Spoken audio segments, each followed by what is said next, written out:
One financial year कि कई बार आप कॉन्टिन्यू कॉन्ट्रैक्ट बनाते हो और एक साथ दो तीन जैसे तैयार कर देते हो, तो वैसे ही तैयार होंगे जैसे मल्टीपल कॉन्ट्रैक्ट्स तैयार हुए थे अभी। कहता है if a contract does continue for more than 1 year, जैसे 6 महीने बाद या 3 महीने बाद हम बना रहे हैं, तो उसमें या तो सेपरेटली बना लो या टेबुलर फॉर्म में। बट ये क्वेश्चन ये कहता है कि if a contract does continue for more than 1 year then each year contract account, each year contract account, work in progress account and contractee account are prepared separately. वहाँ तो दो हमें ऑप्शन दिए थे, या तो सेपरेटली बना लो या टेबुलर फॉर्म में। बट जब मोर देन फाइनेंशियल ईयर होंगे तब आप क्या करोगे, सेपरेटली ही उनको चार्ज करोगे।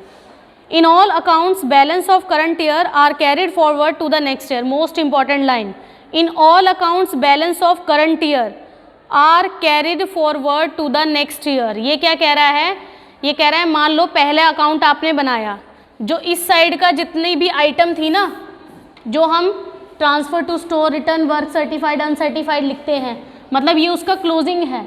और जब अगले वाला मैं ये बनाऊंगी तो एज इट इज सारा का सारा उठ के वो उसका ओपनिंग हो जाएगा। इसलिए वो कह रहा है पिछले वाले का कैरी फॉरवर्ड कर लिया जाता है नेक्स्ट ईयर में। In contract account, it should be kept in mind that with the balance of work in progress, material and plant and site is also carry forward।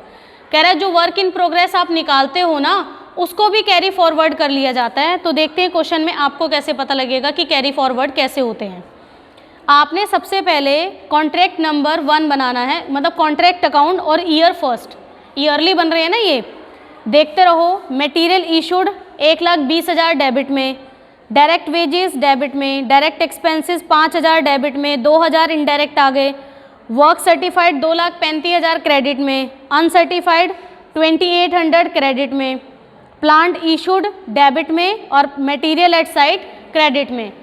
कहता है the value of the plant at the end of first and second year, the value of the end plant at the end, यानी कि plant at site दे रखा है 11,200 रुपये first year का, तो आपने यहाँ 11,200 रुपये लिख दिया।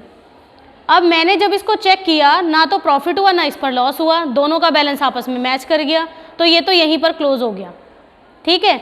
लेकिन इस फर्स्ट ईयर के जो बैलेंसेस हैं क्लोजिंग वाले, वो नेक्स्ट ईयर में आके ओपनिंग हो जाएंगे।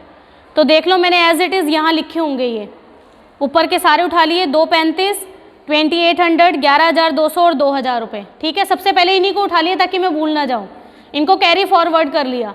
नेक्स्ट ईयर चेक करते हैं।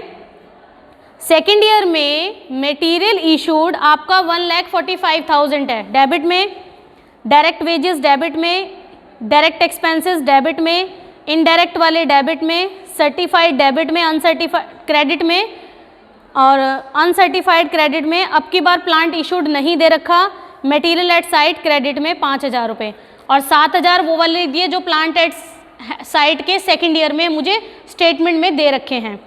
अब मेरा क्या बचा, 1,99,400। लेकिन मुझे कैसे पता लगेगा कि ये कौन सा केस है, ठीक है। इसके लिए मुझे चेक करना पड़ेगा कि मेरा सर्टिफाइड कितना था सेकेंड ईयर का। मेरा सर्टिफाइड था 7,50,000 रुपये, डिवाइडेड बाय कॉन्ट्रैक्ट का प्राइस कितना है, कॉन्ट्रैक्ट आपके 10 लाख रुपए के हैं, तो 7,50,000 divided by 10 lakh multiply into 100, तो अप्रॉक्सीमेटली 75% आता है ये कटने के बाद। इसका मतलब थर्ड केस हुआ ये। तो हम क्या करेंगे, 2/3 ऑफ NP इंटू में कैश रिसीव्ड अपॉन में वर्क सर्टिफाइड, या डायरेक्ट 80% भी कर सकते हो। जो बचा वो वर्क इन प्रोग्रेस में डाल दिया। अब जब थर्ड ईयर का बनाने लगे, फिर से क्या करोगे, जो उसके क्लोजिंग के हैं उठा के वो एज इट इज़ ओपनिंग के हो जाएंगे। लेकिन एक चीज़ और कही थी उसने कि लास्ट में आपको वर्क इन प्रोग्रेस भी कंसीडर करना है। उसकी थ्योरी में लिखा था कि आपको ऊपर तो ना तो प्रॉफिट हुआ था ना लॉस, सेकंड वाले में वर्क इन प्रोग्रेस आया था ना, तो उसको लेस करके चलना है। देखो आपका सर्टिफाइड 750, पिछले वाला 8,000 अनसर्टिफाइड, लेस कर दो वर्क इन प्रोग्रेस, मतलब रिजर्व प्रॉफिट माइनस कर दिया, आपका एग्जैक्ट आ गया। उसके बाद 8,000, 5,000 और 7,000 ये ले लिए हमने। उसके बाद इसके ओरिजिनल आ जाएंगे बस।